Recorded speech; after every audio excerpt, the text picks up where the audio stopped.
Welcome students, आज हमने आपके लिए टॉपर सीरीज के टेस्ट नंबर 1 के आंसर्स प्रिपेयर किए हैं। वो आंसर्स हम आपको बताएंगे कि ये क्यों आए, इनको पूरा एक्सप्लेन करेंगे। आइए स्टार्ट करते हैं। हमने आपको जो क्वेश्चन दिए थे, write the name of the clauses, यानी कि जो आपको 10 क्वेश्चन दिए थे उनमें क्लोजेज आपको पहचाननी थी कि कौन सी क्लोज उस सेंटेंस में आइए, नाउन क्लोज आइए या आपके एडवर्ब क्लोज आइए या फिर आपके रिलेटिव क्लोज आइए। पहला sentence, it is important that you get up early. ये महत्वपूर्ण है कि आप जल्दी उठ जाएं। कि ये यहाँ पर डेट, हमें पता है डेट का अर्थ जहां पर की हो वहां पर कौन सी क्लोज होती है, आप समझ गए होंगे, नाउन क्लोज। यानी कि इसका आंसर तो हो गया हमारे नाउन क्लोज। शायद आपका ये सेंटेंस सही निकला होगा, नाउन क्लोज। आगे देखते हैं। Had you worked hard, you would have passed. काश आपने कठिन परिश्रम किया होता तो जरूर आप पास हो जाते। यहां पर आया है कंडीशनल काश। काश ऐसा हुआ होता तो वैसा होता। मैंने आपको बताया था ये आती है एडवर्ब क्लोज में, जहां पर adverb close of time and condition दिया हुआ होता है। इसलिए ऐसा हुआ होता तो वैसा होता, आपको पता है एडवर्ब क्लोज में आती, इसलिए इसका भी आंसर हमारे होगा एडवर्ब क्लोज। ये हमारे आंसर हो गया एडवर्ब क्लोज। आगे बढ़ते हैं थर्ड में। The student whom I praised is genius. वो विद्यार्थी जिसकी मैंने प्रशंसा की बहुत ही जीनियस है, प्रतिभाशाली है। कौन सी क्लोज है? आपने जरूर ध्यान आ गया होगा आपको, जब संज्ञा दे दी जाए और संज्ञा को मॉडिफाई करने वाला वर्ड दे दिया जाए, उससे उसका रिलेशन बताए, वो होती है रिलेटिव क्लोज, जो हमने एडजेक्टिव क्लोज के नाम से भी पढ़ी थी। तो यहाँ पर संज्ञा दे दी, संज्ञा को मॉडिफाई करने वाला वर्ड दे दिया, तो ये कौन सी होगी? Relative close. तो ये हमारी होगी रिलेटिव क्लोज। और आगे बढ़ते हैं।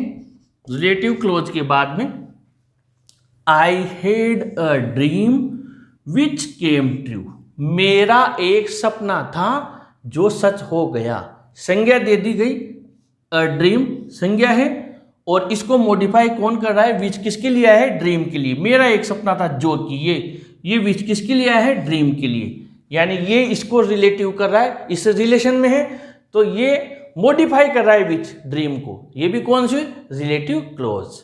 यानी हमारे 4 भी हो गए रिलेटिव क्लोज। और आगे बढ़ते हैं। ये रिलेटिव क्लोज के बाद में आपकी question number 5। The patient had died before the doctor came. 2 clauses को जोड़ने का काम बिफोर कर रहा है। बिफोर क्या बता रहा है हमें? टाइम। डॉक्टर के आने के पहले ही मरीज मर गया था। अब जहां पर टाइम आ जाता है वहां पर कौन सी क्लोज होती? Adverb close. तो हमने यहां पर क्या लिखेंगे? Adverb close. ये हमारे एडवर्ब क्लोज होगी। अब आप समझ गए होंगे एडवर्ब क्लोज क्यों हुई। अगर यहां पर समय होता और समय को मॉडिफाई करने वाला वर्ड होता तो फिर वो कौन सी होती? Relative close. और समय नहीं होता और समय न होते हुए भी समय सूचक शब्द स्वयं उस संज्ञा का कार्य करता तो नाउन क्लोज होती। लेकिन यहां पर समय भी नहीं है, लेकिन यहां पर समय वाला शब्द दिया हुआ है बिफोर, इसलिए एडवर्ब क्लोज है। I forgot who told me this. मैं भूल गया मुझे ये बात किसने बताई थी। संज्ञा की जगह पर आने वाला शब्द वहां आ जाए, वो वर्ड आ जाए, तो वो नाउन क्लोज होती। मैं नहीं जानता, मैं भूल गया। हु कौन, यानी बताने वाला नहीं दिया है, केवल वो शब्द दिया है। हु टोल्ड मी दिस, मुझे बात किसने बताई थी। तो ये हु उस व्यक्ति को बता रहा है जो इसमें है ही नहीं, उसकी जगह ये है, इसलिए यहां पर आएगी आपके नाउन क्लोज। और आगे बढ़ते हैं। Whether she will agree is doubtful. ये इफ वेदर वाला है। मैंने आपको कहा था इफ वेदर वाला अगर प्रश्नवाचक हो तो नाउन क्लोज में चला जाता है। अगर प्रश्न पूछने के हिसाब से उसका प्रयोग किया गया हो तो वो नाउन क्लोज में चला जाता है। क्या पता वो सहमत होगी ये संदेहास्पद है। क्या पता, यहां पर प्रश्न पूछा जा रहा है, सब्जेक्ट के साथ वेदर दिया हुआ है, प्रश्न पूछा जा रहा है, क्या पता वो सहमत होगी या नहीं। इसलिए वेदर और इफ वाले में जब प्रश्नवाचक हो, क्वेश्चन पूछा जा रहा हो, तो वो नाउन क्लोज होती है। इसलिए ये भी क्या है, नाउन क्लोज है। और आगे बढ़ते हैं इसके बाद में, नाउन क्लोज के बाद, if you smiled you would never be sick. यदि तुम मुस्कुराते रहते तो तुम कभी बीमार ही नहीं होते। यदि ऐसा होता तो वैसा होता, इफ वेदर आ गया, यदि ऐसा होता तो वैसा होता। कौन सी क्लोज हुई, कौन सी क्लोज हुई, adverb clause of time या कंडीशन। तो कंडीशन दी हुई, काश ऐसा होता तो वैसा होता, अगर मुस्कुराए होते तो बीमार नहीं होते। तो सीधा सा बात है, ये है एडवर्ब क्लोज, ये हमारी होगी एडवर्ब क्लोज। और आगे बढ़ते हैं आपके, see listen to what I said. उसने वो सुना जो मैंने कहा। क्या कहा नहीं लिखा है, बल्कि उसकी जगह वॉट दे दिया।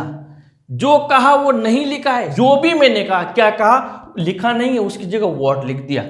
इसलिए ये होगी आपके नाउन क्लोज। और देख लेते हैं, I am glad that you got success. मुझे बड़ी प्रसन्नता है कि आप सफल हो गए। कि ये डेट क्या बता रहा है, की। और की किस में आता है, यहां पे हमने देखा नाउन क्लोज में। जब डेट दो वाक्यों को जोड़कर की अर्थ में आए तो वो क्या होती है, नाउन क्लोज। तो ये भी क्या है आपकी नाउन क्लोज। इस प्रकार ये हमने 10 सेंटेंस और इनके क्लोजेज इनके सामने लिख दिए। आप चेक करें आपके 10 में से कितने मार्क्स आए हैं, और इसी प्रकार हम आपके लिए टेस्ट बनाते रहेंगे। इससे ये फायदा होगा कि आप की प्रैक्टिस से आप बिल्कुल एक्सपर्ट बन जाएंगे सब्जेक्ट के। भले ही आज कुछ सेंटेंस गलत हो गए हों, लेकिन परीक्षा में आपके सेंटेंस सही रहेंगे। अगर ये प्रयास अच्छा लगा हो तो इस वीडियो को जरूर लाइक शेयर करें और अपने चैनल को भी सब्सक्राइब करें फ्रेंड्स। Thank you.